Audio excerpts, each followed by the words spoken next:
ఈ ధర్నాలో భాగంగా కొల్లాపూర్ నుంచి అయితే కొంతమంది అయితే మున్సిపాలిటీ వర్కర్లు అయితే వచ్చారు. మున్సిపాలిటీకి సంబంధించి వాళ్ళ సమస్యలు ఏంది, వాళ్ళ అక్కడ కొల్లాపూర్లో ఎలాంటి ప్రధాన సమస్యలు ఉన్నాయి సార్? సార్ మీ కొల్లాపూర్లో ఎలాంటి సమస్యలు? మా కొల్లాపూర్లో చాలా ఇబ్బంది ఉంది సార్. మాకు 3 నెలల జీతాలు లేక పనిముట్టే సామాన్లు లేవు, జీతం పడితే వేరే దిగుతారు, బట్టలు లేవు. 3 నెలల జీతాలు లేక మాకు జీతం పెంచాలి, అప్పు తెచ్చుకొని బండి పెట్టుకొని చేయాలి మేము. మాకు జీతాలు లేక ఒక శివం సిర్ల పట్టి పురుగులు పట్టి పిల్లి వాళ్ళని బదిర కూడా చూపిస్తారు మమ్మల్ని. లేకపోతే వెళ్ళిపోయి అట్లా బెదిరిస్తారు మమ్మల్ని. అర్ధరాత్రి సరే అడిగి పోవాలి, ఆ శవాన్ని తీసి బూడ్చిపెట్టి రావాలి మేము. లేదంటే పోకపోతే మళ్ళీ 15 రోజులు 20 రోజులు సతాయిస్తారు, ఆ జీతం కట్ అవుతుంది.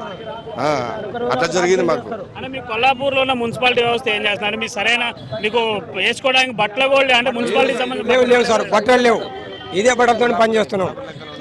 గ్లౌజులు లేవు, కుక్క దస్తే అదే తీయాలి, సబ్బులు లేవు చేతులు కడుకోనికే, ఏమి లేవు. చెట్ల మంచి పడితే ఆడి మంచి పడితే తీయను ఉత్తి బట్టలు లేవు కడుకోనికే, ఏవి లేవు. చచ్చిపోతారు కదా సార్, సరికడకల్లా చనిపోతారా? అవి వారం 10 రోజుల తర్వాత చెప్తారు. అది అడ్డదేశాల వరకు అద్దరిలో మున్సిపాలిటీకి అబ్బాయి చెప్తారు.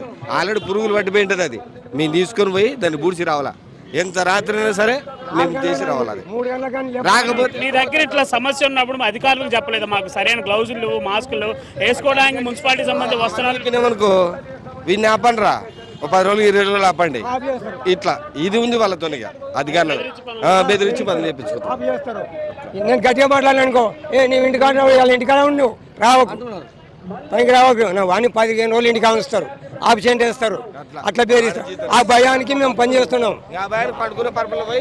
4 గంటలకు పెళ్ళం పక్కన గట్టిగా పని చేసేది, ఆ భయం కొలేదు గట్టిగా పని చేసేది మేము. లేకపోతే మమ్మల్ని జీతాలు ఏంటంటే మేము ఇంటికాడ కూర్చోపడి మేము ఇచ్చినప్పుడు రండి ఎటు వాళ్ళకు వచ్చిన మాట వాళ్ళు మాట్లాడరు. మమ్మల్ని 8 గంటల పని మాకు 24 గంటలు పని చేపిస్తారు. వాళ్ళు ఫోన్ చేస్తే ఎప్పుడైనా లేపుకోపోతారు. ఎంత రాత్రి అయినా ఏదైనా కుక్క కానీ ఏంది కానీ ఫోన్ చేసి లేపుకోపోతారు. ఇంట్లో బైకులు తీసుకొని వచ్చి ఇంట్లో కాడికి కొట్లాడి పోరాడము. మేము మాకు జీతాలు పెరగాలి, మాకు కడుపు ఇంత లేదు, జీతం పెరగాలి, మాకు నెలకు జీతాలు వేయాలి, లేకపోతే పర్మనెంట్ అయినా వేయాలి. మేము చేయబట్టి 16-20 ఏళ్ళు చేయబట్టి అప్పటి నుండి అదే జీతం.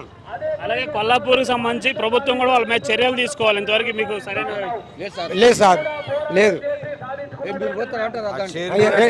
అందరూ అట్లే ఉన్నారు సార్, అందరూ అట్లే ఉన్నారు. కౌన్సిలర్ అట్లే ఉన్నారు, చైర్మన్.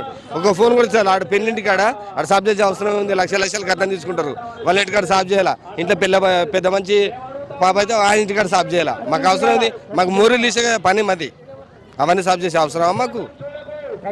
సరైన అవసరాలకు కూడా ఇవ్వని పరిస్థితి కనపడుతుంది. మరి వాళ్ళ మీద ప్రభుత్వం చర్యలు తీసుకోవాలంటారు కదా? తీసుకోవాల్సిందే. మళ్ళా లక్షలు కట్టం తీసుకొని ఫంక్షన్ హాల్లో పెళ్లి చేసుకుంటున్నారు. అలాంటి వాళ్ళు కూడా మాకు ఇంటి ముందర సాఫ్ చేయండి, ప్లాట్ సాఫ్ చేయండి. మేము అంత బెదిరించి పని చేయించుకుంటున్నాం.